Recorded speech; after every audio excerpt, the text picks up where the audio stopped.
Olá, eu sou o Pedro. E eu sou Paula. Bem-vindos. A gente continua hoje a nossa conversa sobre o livro do Uri Blankenfeld. Eles cresceram e eles se multiplicaram. Sim.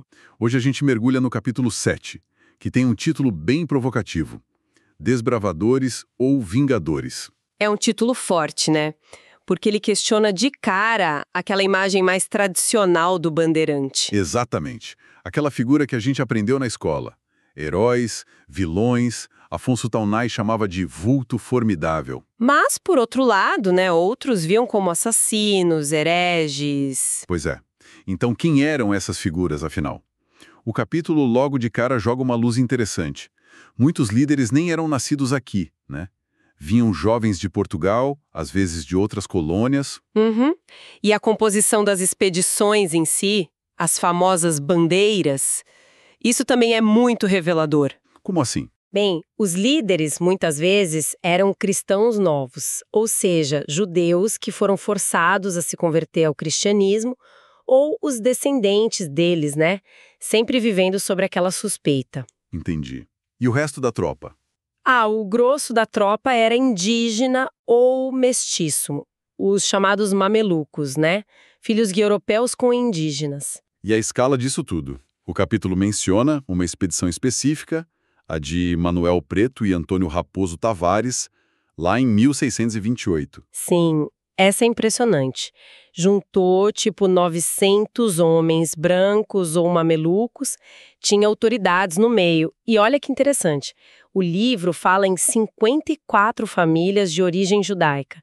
Paiva, Mendes, Fernandes. Nossa, esvaziou São Paulo de homens adultos, praticamente. Exato. Uma mobilização desse tamanho não era à toa, né? Tinha um propósito claro. E não era só explorar, achar ouro ou pedras preciosas, como a gente às vezes pensa. Não mesmo. O objetivo principal ali, bem direto, era capturar indígenas para escravizar. E isso criava um atrito direto com os jesuítas. Ah, claro. Os jesuítas também organizavam os indígenas nas missões, né? Disputavam essa mão de obra. Essa é a explicação mais clássica para muitos conflitos, a econômica. É a explicação econômica, sim. Mas aí vem o ponto que o capítulo explora e que, bem, complica um pouco essa visão. Que seria o quê? O ataque às missões jesuíticas espanholas, lá na região do Guairá, em 1628. Aquela mesma expedição do Raposo Tavares. Aquele ataque foi devastador, né? Destruiu o trabalho dos missionários espanhóis ali perto de onde hoje é Buenos Aires, uma afronta direta à Espanha. Exato. E isso durante a União Ibérica. Quer dizer, Portugal estava sob o domínio da coroa espanhola naquele momento, entre 1580 e 1640. Nossa, verdade. Atacar missões espanholas nesse contexto era uma rebeldia muito grande. Com certeza. Não é à toa que tem aquela carta citada no livro de um bispo argentino para o Papa, chamando os paulistas de lobos raivosos. E ele menciona a presença de estrangeiros e judeus, né? Menciona ingleses, holandeses e judeus. E é aí que a conexão com a Inquisição fica mais forte. Como assim? Explica melhor. Então, durante a União Ibérica, a Inquisição, principalmente o Tribunal Espanhol lá de Lima, no Peru, começou a agir com mais força aqui no Brasil.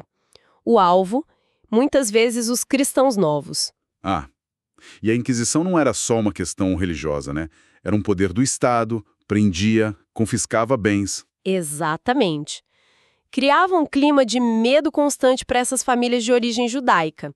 E é nesse contexto que a historiadora Anita Novinsky entra com uma hipótese, digamos, diferente. A da vingança? Isso. Ela sugere que talvez essa fúria toda dos bandeirantes contra a Igreja Católica, que no fundo representava a Inquisição, pudesse ser uma forma de retaliação.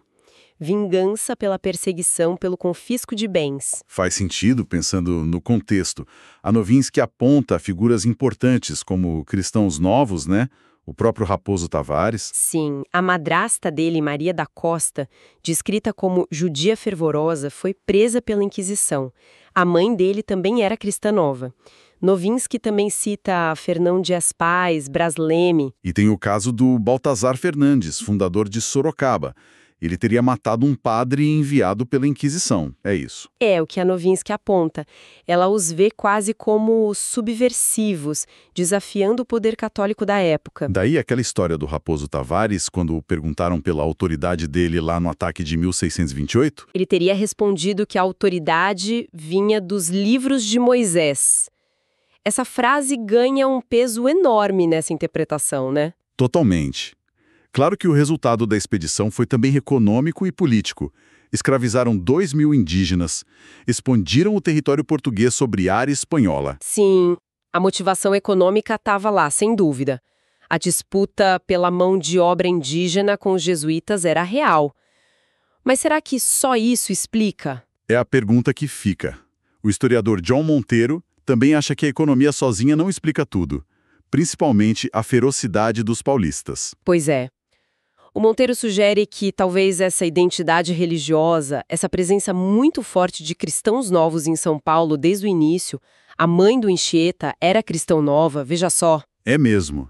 Interessante. Talvez essa identidade complexa, misturada com as brigas por terra, por poder, por mão de obra, explique melhor essa intensidade toda dos conflitos. E mais complexa, mais multifacetada do Bandeirante. Sem dúvida.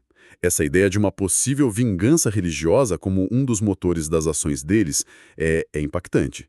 Muda a perspectiva. Fica a reflexão, né? Como é que essa compreensão mais ampla das motivações, incluindo a perseguição religiosa, a identidade, altera nossa visão sobre como o Brasil se formou, sobre as complexidades todas daquela época. Uma análise que realmente nos faz pensar.